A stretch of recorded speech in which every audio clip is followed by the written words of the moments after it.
Latch the windows, lock the doors, and put the kids to bed. It's time for another episode of Tales from the Garage. Hey guys, I'm back to do another video, totally unprepared, even more so than usual. The reason I'm doing a video, it's been a little while since I did one. Last one was for my buddy's birthday, and I was unprepared for that. This one I'm doing because it's December 2nd, and I was fairly sure it would be too cold to come out here where there's no heat in the garage. But it's, I don't know, in the 40s outside, probably. Maybe a little warmer in the garage. It's cool, very cool, but not freezing cold. And so when I came out here, going in and out today, it was like, wow, it's warm enough for me to film a video. So I thought I would do it because I'm not too sure how many more Tales from the Garage are going to happen until next year. I don't have a lot to talk about. So what I figured I would talk about is just a couple things, and probably mostly do some vinyl random pulls. I thought I would talk maybe a little bit about what I'm listening to. If you've seen me talk about this before, I have this like OCD thing. On the first day of every month, I select, well, I start to play, usually I select it before then, a new MP3 disc to play in my car stereo. These MP3 discs, the way that I format them and crunch the files down, fit between 8 and 8.5 hours worth of audio on them. Most of them, nearly all of them, I don't mix artists. It's usually just one artist's work. So it's people, obviously, that have a lot of albums by, like a John Abercrombie or somebody like that, or Jack DeJohnette, you know, to have 8.5 hours worth of material by them. And I've talked about this before, like in my last videos. I had a big, thick, you know, those portable CD booklets that you bring with it that I lost that had, like, I don't know, 50 or more MP3 discs. Now, with 50 MP3 discs, about 8 hours of audio in each, that's a lot of music. I lost that. So I have been working off of maybe a dozen different MP3 discs for a while. And now every month I'm kind of looking forward to the next month thinking, okay, who am I going to make an MP3 disc by? A lot of them are artists I've already done before, like, I don't know where my Jack DeJohnette one was, so like maybe I maybe started to make another Jack DeJohnette MP3 disc, whatever. But lately I've been doing something that probably, you know, I guess depending on your finances, which I'm unemployed, so I shouldn't be buying CDs, and I still am to a certain extent, but not the way I was when I was working. In a way, that's a good thing because it's driving me back into my, you know, vast catalog of things that I bought years ago that I didn't listen to that much, and things that are not typical of the type of thing that I do play a whole hell of a lot. I don't know what got me started on this particular artist, or a couple artists. I don't know why I went and pulled out the discs by him that I have. I know I haven't played these since I bought these. Most of the discs I'm about to show I bought around 2005 because I have a couple of receipts somewhere in there. So these are discs that I've had for like a dozen years, and I probably haven't played them since then.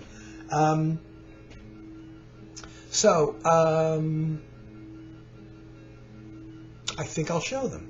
So what I did is, in this case, I have a couple artists, Dave Grusin and Don Grusin.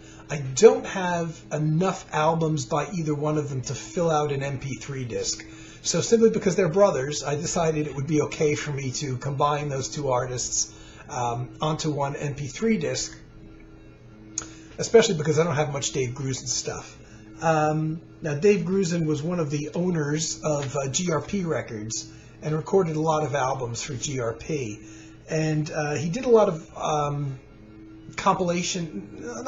multi-artist albums around themes. I didn't pull everything I have.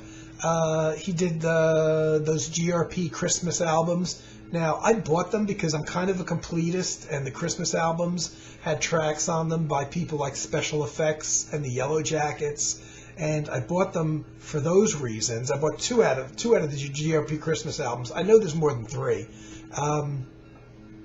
But as a byproduct of buying those albums for the Special Effects and Yellow Jackets tracks, there were Dave Grusin tracks on there as well. It seems like when he did these, when he contributed a track to these multi-artist theme albums, that he always pretty much played just solo acoustic piano, whereas his albums are fairly large band projects. So the Christmas music, I bought more because I'm a completist of those artists that I mentioned before. The Christmas music depresses the crap out of me. But I did give them a listen because both of those GRP Volume 1 and 3 Christmas albums that I had did have solo piano tracks by Dave Grusin on them. Not Don Grusin for some reason, but Dave Grusin. And, you know, you can hear he's a good piano player. Here's another one. He did I've Got Nothing Against Modern Jazz, which was one of the last GRP multi-artist theme albums. I think their stuff only goes up to about 1995 when he sold the label, and this one is from 95. And again, another solo piano rendition, this time of the Beatles' Yesterday, kind of a depressing version, to be honest with you, a little bit on the sad side. I'm not 100% sure why I bought this, but it's got George Benson on it, McCoy Tyner, which is interesting to hear, Tom Scott doing The Fool on the Hill, which is one of my favorite Beatles songs, Lee Ritenour doing A Day in the Life, another Beatles song that I like. I haven't played it apart from the Dave Grusin track. Day in the Life would be an interesting thing to hear Lee Ritenour do. Chick Corea doing Eleanor Rigby, Russ Freeman, Spyro Gyra, David Benoit, so people like that. But the only one I listened to was Dave Grusin's Yesterday track. And then I have some normal Dave Grusin albums. Here's one from 1989 called Migration. This is pretty good. Again, this is a solo album of Dave Grusin's with a fairly big band on it. His brother Don plays on it a little bit. A lot of guests: Hugh Masekela, Omar Hakim, Branford Marsalis, Marcus Miller, and it's very slick, as you would probably expect if you know anything about Dave Grusin, and not avant-garde at all. It seems to me Dave Grusin is more acoustic piano based. With a large band, he uses electric bass and electric guitar and stuff like that, but maybe uses less synthesizers than his brother Don Grusin uses on his recordings. So this is mostly 9 tracks, pretty good. It's a pretty good album by him, like I said, from '89. And Dave Grusin is well known, probably made more money making music for TV show themes and movie soundtracks than he did probably on his own albums.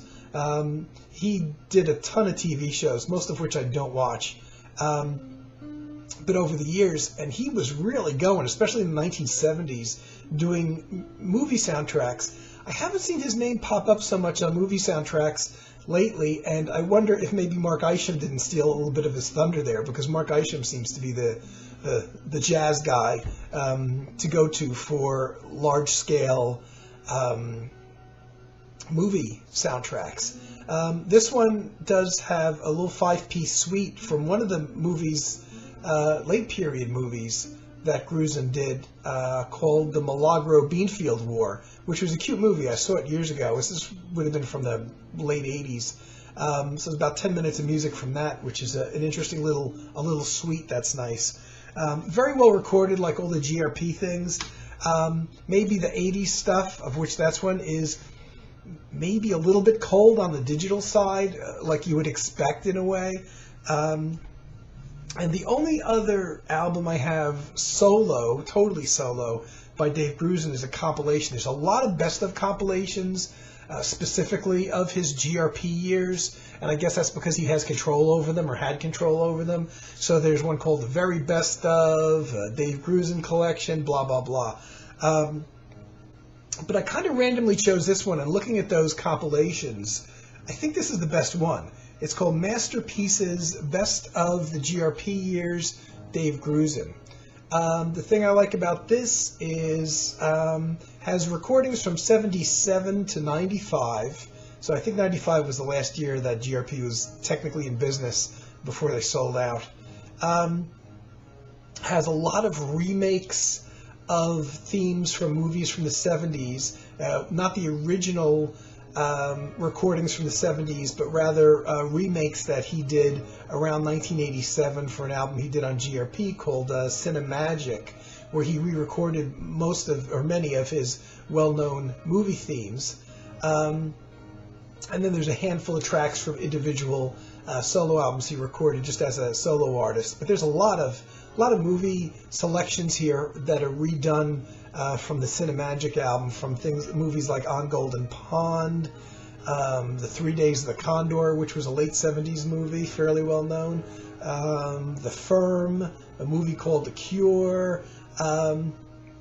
So a lot of stuff, and just big bands, especially these remakes that he did on the Cinemagic album, where a lot of these tracks are pulled from. String sections and big bands and all that. And I got to say, for the most part, both with Dave and Don Grusin, I'm not a hardcore fan. They're very obviously talented, very learned musicians who obviously learned music their traditional way. And as a result, I think they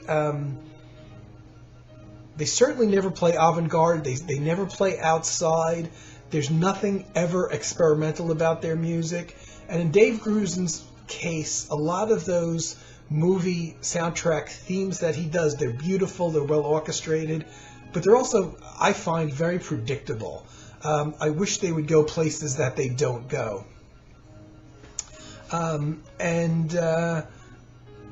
What can you say? Maybe the reason why I'm not a hardcore fan is simply for that reason. I prefer my music to be a little avant-garde, a little experimental, something out there. His music doesn't really have any of that, and especially a lot of the orchestral stuff he does. And he wrote a lot of TV themes, and TV themes are,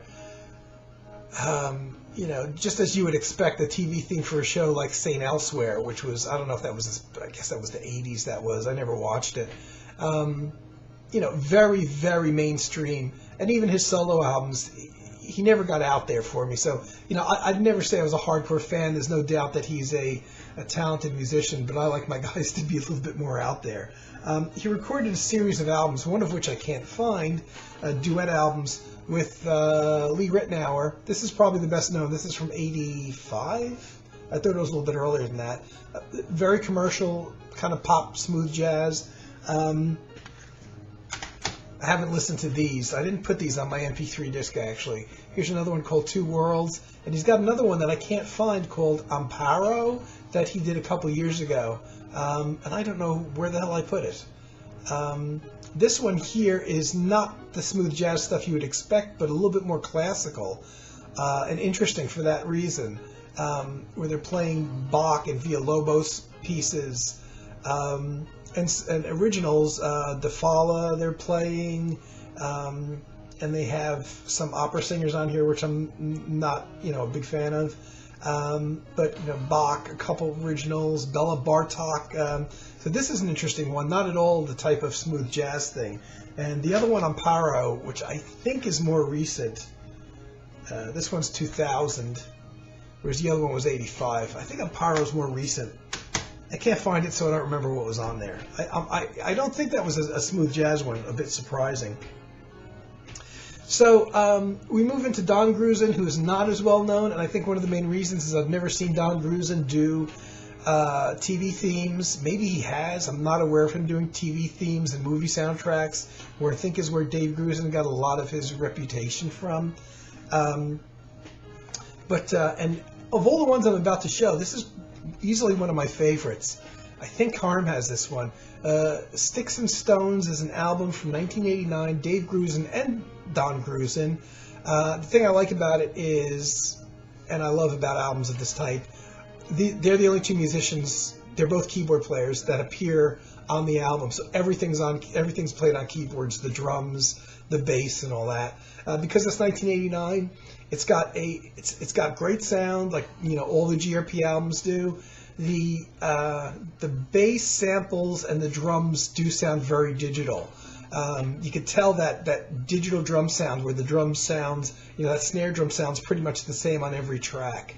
And what you miss, I figured out in recent years, what you miss with those digital drum sounds is, every time the snare is hit, it sounds the same versus a human player, where even if you try to hit a snare at the same volume every time you play it, you're not going to. So there's going to be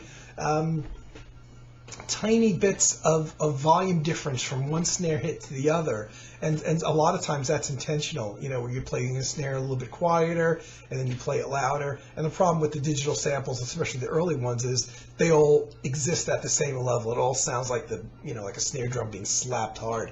But it's a good album, and probably one of the best ones in the collection. Don Grusin, to me, seems to use quite a bit more synthesizers than Dave Grusin does. And I think, again, he doesn't get out there, but I think his music comes closer to it than Dave Grusin's music. And totally off the cuff, years ago, this is more recent. I must have bought this in 2012 because that's when this package came out. Like I said, most of the Grusin albums I bought in around 2005 or so. This one, 2012, so it's Don Grusin and Bill Sharp. Bill Sharp is the leader and keyboard player of Shack Attack, which I think is, I'm pretty sure they're a British band, very commercial with vocals and everything, kind of funky, smooth jazz group that done very well in England, but they're huge in Japan. And they've even recorded albums specifically for the Japanese market that didn't come out here in the U.S. So Don Grusin and Bill Sharp did 2 albums so far together as co-leaders. This one from 2012 is called Transatlantica, but I got a nice surprise when I bought it because they also included in the package, I gotta try to open this, their earlier CD called Geography, which was an album they did called in 2006. And that one is not as good. That one's a very commercial album. So I'm glad I kind of got 2 for 1. And I don't know if there's any differences between the separate version of that Geography album from 2006 and this one. Because on this CD for Geography, it specifically says bonus CD printed right on the CD itself. And it doesn't have that same kind of cover art that the regular CD has. The Transatlantica album. But it was a 2 for 1, which I think may still be out there. And I'm kind of glad I didn't buy Geography separately because it's very commercial. Not bad, but very commercial. Whereas Transatlantica is a little bit more wide-ranging and I think a better album. And, very, it's funky and it's commercial. Not overly funky, but, not... so different from the rest of Don Grusin's works. An interesting collaboration. I don't know how the 2 of them hooked up. And then I have some Don Grusin solo albums here from the GRP years, all in the 90s. Here's one from 1990 called Raven. This is one of my, of the 4 albums I have just solo as Don Grusin as a leader, this is one of my favorites. This is a good one. This is from 1990. Huge, ton of musicians backing him up, horn players and very rarely vocals. Maybe there's a vocal track on here. I'm not sure. Eric Marienthal, saxophone. Just a ton of musicians backing him up. That varies track to track. Fairly big bands. But it's all pretty much Don's writing. And this is one of the. I like that cover. A bit of a Halloween thing almost. So this is a good one. I think one that I'm not as crazy about, but it's very much in keeping with the theme, is 91. Following year, he did this one called Zephyr. And again, just a ton of guests, including Jerry Goodman on violin, and Alex Acuna on percussion, and Ernie Watts on saxophone, Abraham Laboriel, who plays bass on many of his albums. Not bad, but just, not as well loved as the others. This is one of my favorites by him, called No Borders from '92. This is pretty good. One of his best ones, along with Raven. This is a nice one again. I believe everything on here is original tracks. Yeah, there's not a lot of difference between each album. You know, each album has a lot of supporting musicians. Much more, you know, they're fairly electric albums with a lot of electric keyboards. Nothing avant-garde, but I think a little bit more, I wouldn't say experimental, far-reaching, maybe a little more fusiony than Dave Grusin albums. And here's one called Native Land. There's a lot of good tracks on here, but and Dave Grusin guests on here as well. Alex Acuna and Abe Laboriel again play on here. This is from '93. Not bad. He uses a lot of African chants on this. A lot of numerous male and female vocals doing a chanting thing on here. And by the time you get to the end of the album, which is, I don't know, maybe 50 minutes long or so, the African chanting gets a little bit old for me. You know, it's on most of the tracks on here, and yet individually, a lot of the songs are quite good and catchy. But the chanting thing gets a little old by the end of the album. And so from that, I compiled a nice 8.5-hour MP3 discs that I started playing in my car today as I was driving to the physical rehabilitation facility that my dad's staying at after breaking his hip. And so I started with Dave Grusin, and as I was driving there, I was listening to Dave Grusin, and in one of those weird coincidences that happen, I got to my dad's room, and we're sitting there, and I put on the TV, and there's this old sitcom from probably the late 1960s that I never saw at the time, but I caught in reruns, and it's about two guys that work at a radio station, but probably not what you would think. They're not hippies. They're like collegiate types that with sweaters and short hair and everything, and I wish I knew what it was called. It's a cute show in a very mainstream, safe kind of 1960s ways that the radio station is. I don't even know what kind of music they play, but it's not a rock station, you know. And there's no hippies involved or anything.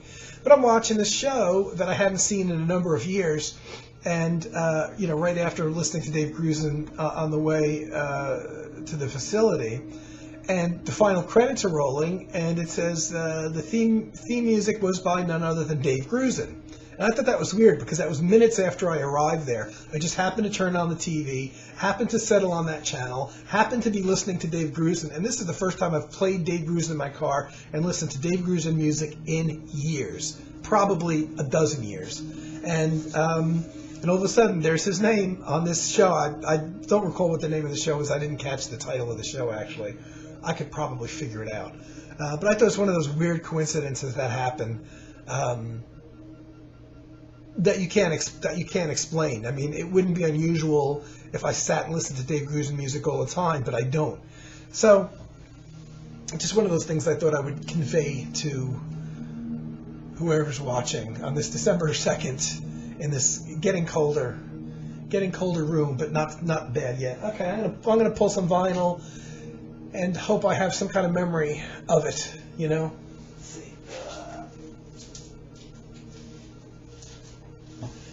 This is one of the things that makes me think I really got to change my selection. Moon Dawn by Klaus Schulze. I got a ton of Klaus Schulze albums in there, so it's hardly a surprise. I remember buying this. This wasn't one of the first Klaus Schulze albums I bought.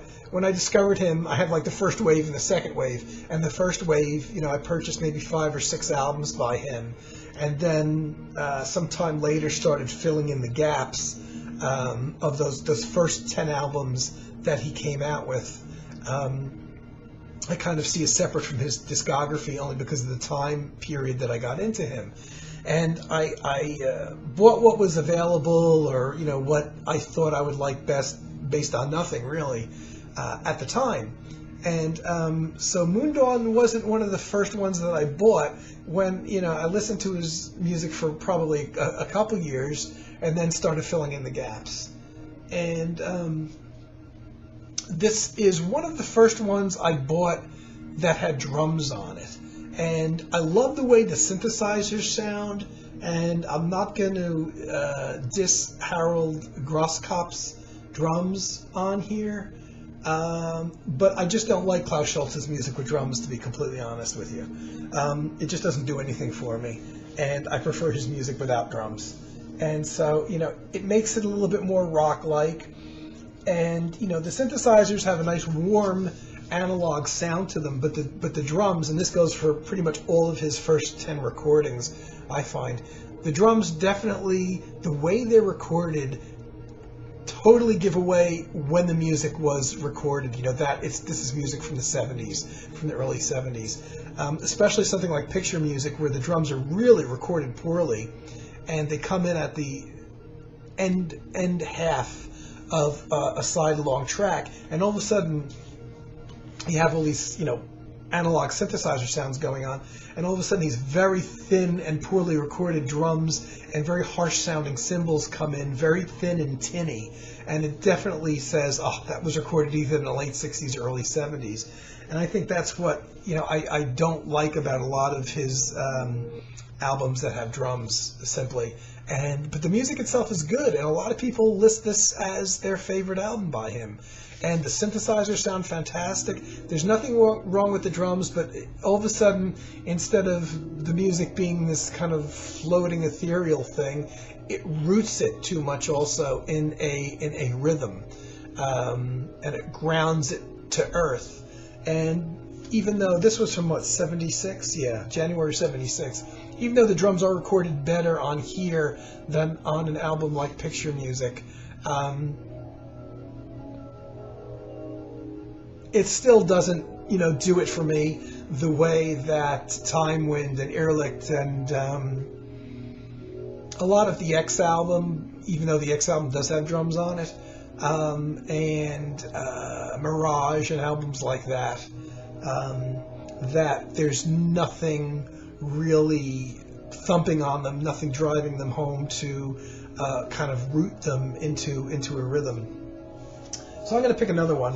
But I liked it. I liked the album. Once I got used to the drums being there, it's just a different thing. That would be more of an album of his that I would probably play in the car, where you kind of are more awake and alert, and it's okay to have rhythms going on.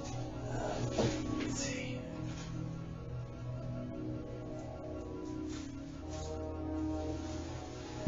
Okay, well, here's a fairly obscure one. I don't remember a lot about this, but there was a time that, I was already into electronic music and ECM and all that stuff, and I kind of just variously picked up some classical albums to broaden my horizons, and some of them were orchestral albums. In this case, this is, I'm playing guitar, of course I would be interested. The Art of the Spanish Guitar with John Williams.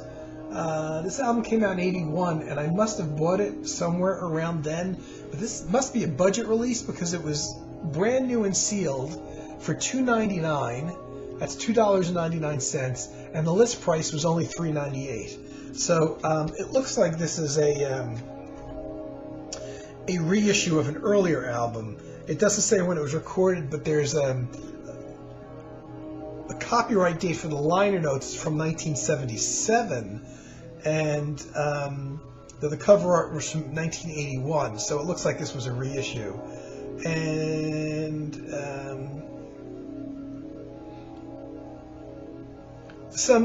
there's actually a couple pieces that Andreas Segovia wrote, which I wasn't aware that Andreas Segovia actually composed things. I haven't played this in years. I probably have this on another form in CD. When these came out in CD, a lot of these Spanish guitar record type of things, and a lot of classical albums in general, they didn't come out in the original LP form. They would stick a couple albums or maybe 3 albums on a 2-disc set, and it would be titled something different. And I do have several John Williams classical guitar albums, and I wouldn't be surprised if this was one of them on a CD with a different title. Villalobos, but there's a lot of not necessarily well-known pieces besides Villalobos on here. And I don't see any mention of an orchestra, so I think this is just totally solo classical guitar. And I did listen to it a bunch of times, no doubt about it. Yeah, it's one of those things that I bought when I'm trying to expand my horizons. And probably as a result of, well, I always loved classical guitar. I never knew what to get in the classical world. But one of the things that really, I remember at the time that spurred me on to buy more classical guitar albums was Steve Hackett's Bay of Kings album, which was his first all-instrumental album of non-electric guitar. And it was him, I think there was some steel string guitar on there, acoustic guitar, but it was mostly nylon string classical. And that's probably my favorite Hackett album. And that whole mood that album invokes definitely got me on a thing, because at that time Steve Hackett only had that one album out, and it got me on a thing that I love that album so much that made me want to hear more traditional classical guitar type music. So picking that up might have been a result of that first import vinyl copy of Bay of Kings that I bought that wasn't released in the US for a whole number of years. But I found it on an LP right after it came out in the import shops. And a few years after that, it did get released on vinyl in the US, but I already had it. And then a number of years after that, it got released on CD. It took a long time for it to come on CD, though. I'm going longer than I intended to, but I'm going to pull one more. And another ECM. Well, as you can tell, most of what's back there is either Klaus Schulze or ECM. Dance here, this is one of the few ECMs that I still don't have on compact disc. I probably don't. Anybody watching this, I probably don't have to say anything about this. Recorded November 1975. Jan Garbrick on saxophone, Bobo Stenson on piano, hell of a band, Palle Danielson on bass, and John Christensen, my favorite drummer, on drums. A great band of musicians. I wish, looking at this, I always wondered kind of what the band would sound like if Jan Garbrick played some of his flutes on some of these recordings. And he doesn't do flutes on a lot of recordings. And I always wondered, and I don't think he ever did any when he played with this quartet. But I would have loved to hear the flute in the context with Bobo Stenson's piano and John Christensen and Palle Danielson. All these compositions were written by Garbrick, so it's really a bit more his band than Bobo Stenson's. But and this was Bobo Stenson's contribution on piano is obviously very substantial. And I think this may be the first time that I ever heard Bobo Stenson. At this time, you never heard this stuff on radio, and I was an ECM fanatic, and I was picking up Garbrick albums and things with John Christensen on them. Pretty sure it's the first time I heard Bobo Stenson, who's a fantastic piano player, who kind of, as far as the ECM catalog goes, disappeared for a whole bunch of years, and then in recent years has all of a sudden resurfaced on ECM. So it was always good to see somebody with that talent get a wider distribution.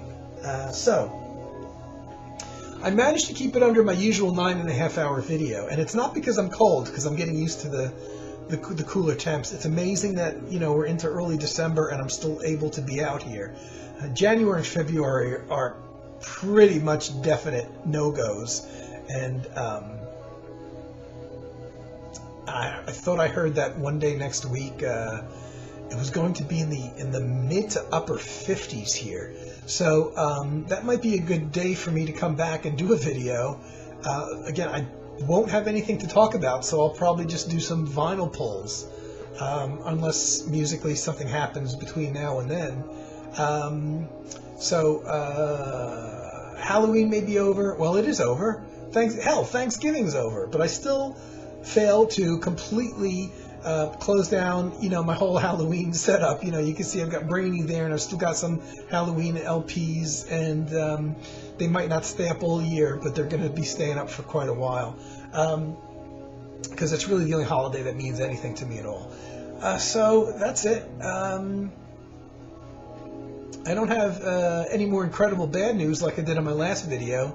But I'm still bummed over, some recent happenings, and I was listening to a little bit of Chuck Loeb music, which I have a lot of Chuck Loeb albums, even though I would never consider myself a hardcore fan, but I especially liked I have a lot of his solo albums, but I especially liked his Metro, the things he did with Metro. I'm still kind of bummed about his passing, and yet I was a bigger John Abercrombie fan, and for me, I think I'm still in shock. I can't believe John Abercrombie's gone, That's somebody that I got into in about 1978, I want to say, and he's really been a part of my life since then. And both Chuck Loeb and John Abercrombie did not live far from here. They lived in New York State, not the city, which is, the state lines are about 5 minutes away from me here in Jersey, and it takes me about 5 minutes to cross into New York, and from there, they're probably within an hour or so. Both of them lived, so it's a little bit more. I think it hits home more in a way when you have this mindset of these guys live in this area. What can I do about it? I don't know. But so that's it for now. Hopefully it won't take me too long to get this video up, and I hope everybody's doing well. I do want to do these at a rate that you can count on. At one point I thought, I'm going to try to do one a week. I would like to stick to that, but I don't know if that's a realistic goal for me or not. But I'm still alive for now. And so guys, that's it. See you next time. Hope everybody's doing well.